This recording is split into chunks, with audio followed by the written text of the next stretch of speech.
Hello and welcome to Take 10. I'm Jennifer Johnson. With us in the studio today is Laura Newton. Laura is Director of School Counseling, Residency, and International Admissions. And thanks for joining us. Well, thank you. That's new in your title, that you're Director of Residency and International Admissions. Is that for all the children coming in from other countries? That is right. So we have a lot of students coming in for out of the United States that are enrolling in Montgomery County Public Schools. Yeah, so you had to add that to your title. There you go. and we were doing shows earlier today and talking about how many people are coming in from African nations, particularly Ethiopia. Yeah. We're seeing an increase in our enrollments for a lot of the foreign students. So a lot of ESOL students are requiring, language services, a lot more kids receiving, special needs services. So busy girl. Busy. Yeah. So we're jumping ahead a week. The week of February 3 through 7 is National School Counselors Week. So really we're here to talk about school counseling. There you go. So let me ask you a question. How many school counselors are there in Montgomery County, and how has that changed over the years? We have about 450 counselors altogether from elementary to high school. I think that the numbers have not increased, but there is a bill coming up right now from the state asking to have at least 250 counselors. I'm sorry, no, one counselor for 250 students, but that's not going to be effective until 2020. But I mean, there is more of a need for additional counselors, and it is expensive to have them, but we need to have more one-on-one services. Absolutely. Let's talk about the role in each part of schooling. Sure. So the role of school counselors in elementary school, what do they really do and what are their challenges?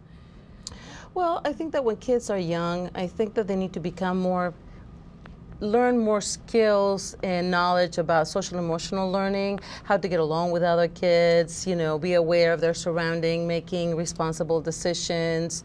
I think we do more guidance lessons, teaching them about character. Right. Be kind is important, be responsible is important. So we're trying to concentrate on character. And as they proceed to middle school, we're concentrating more on making decisions. For example, the other day I was at a magnet school and we were selecting students that would probably go into this middle school. And so more students are thinking about what courses am I going to take and how is that going to affect me as I move on into high school, how I make decisions into my college and my major. So you're starting to see the transition more into what are my interests, what are my abilities, what are my talents, and how do I align that to the courses that I'm taking? And later on making decisions as to where do I go to college and what major do I select. Right, so you almost go into the emotional, how to get along with, your peers, your friends, maybe, getting bullied in elementary school, to really getting more, I almost think, course-oriented, high school, college-oriented when you get into the middle school counselors. I think that as you get older, you start, you need to make plans and start making decisions about what your future is going to be like. And so you start thinking about, well, really, what are my goals and what's standing in my way and what do I need to do and how do I overcome these challenges? So I think that that's when you see a change perhaps on how a counselor is impacting your life. And what about high school counselors? What are their roles for the most part? Well, they're supposed to meet their academic as well as their personal emotional needs and career needs, but you're going to find out that more and more we're spending time in selecting courses, making that 4-year plan and start planning as to, okay, how does the classes that you're taking is going to impact not only your graduation, but being ready for college, making sure that you are following your interest, making sure that you're not, it's not anymore like I'm sitting here just, minding my own time. What I do today has an effect on what I do tomorrow. Right.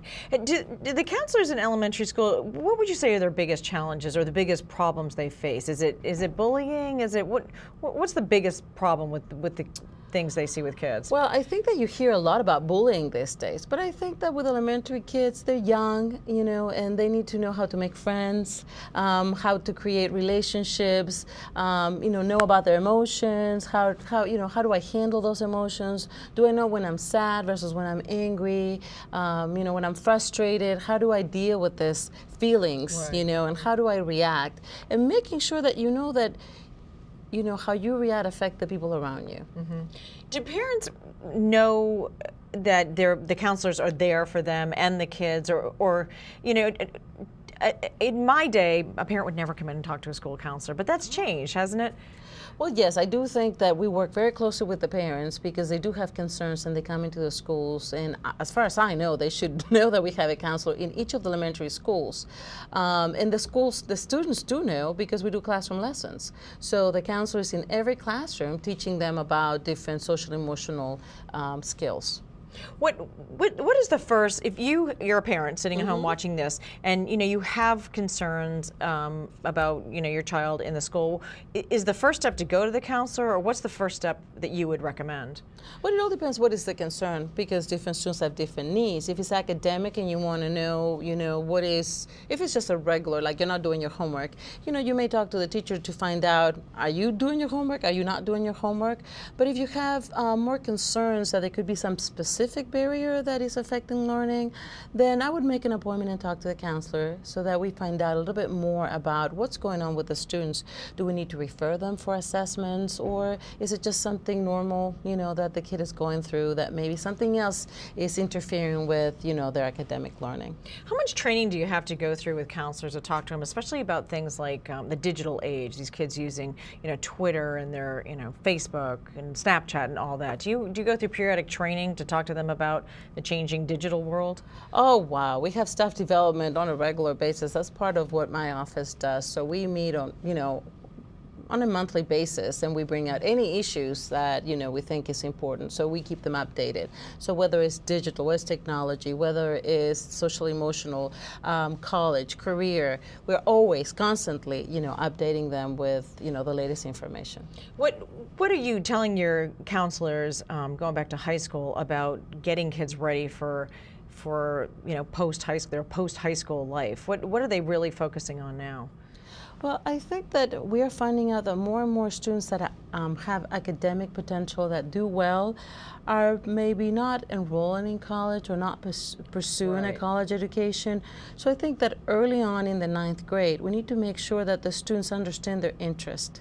They understand what is it that I like, and concentrate on taking those courses. They need more motivational. They need a lot of hands-on. And then making a plan as to what are we going to do and how are we going to get you there, and overcoming any of the challenges that they may have. If it's financial, or it could be a family issue, or it could be academic. It could be that someone, English is not their first language and we need to work on that. So, I mean, I think we have kids with different needs, and we need to approach them on an individual basis. Is the county doing anything special for National School Counselors Week? Well, we have reminded the principals that, we want to celebrate. And one of the things that we do on a regular basis is we select School Counselor of the Year. And we select one for the elementary, middle, and high. So we expect, or we want, principals to nominate those counselors that they feel that excel at what they're doing. And we've been doing that for the last 3 years, and it's been very successful.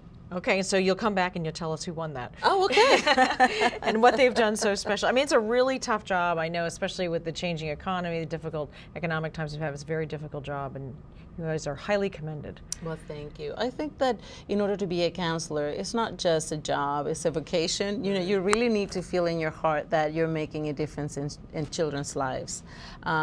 Many times, you are their advocate. You are the one person that will show them the ropes on how to be successful. And so I think it takes a very special individual to become a counselor. Yeah, and you're the one they trust in the school. Oh, well. Absolutely.